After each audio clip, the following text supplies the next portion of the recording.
things which are very, very powerful. The first thing the word of God says, it is not that you have chosen me, but I have chosen you. మూడు విషయాలు చాలా ప్రాముఖ్యము. మొట్టమొదటిగా మీరు నన్ను ఎన్నుకోలేదు కానీ నేను మిమ్మల్ని ఎన్నుకున్నానని దేవుని వాక్యం And the second thing the word of God says, until and unless Father draws, no one can come to me.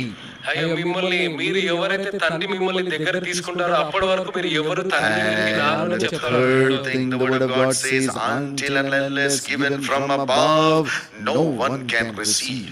పరలోకం నుంచి ఇవ్వబడిన వరకే ఎవరు కూడా స్వీకరించలేరు అని దేవుని వాక్యం సెలవిస్తాము. Following Jesus Christ is not unto your power, knowledge or strength.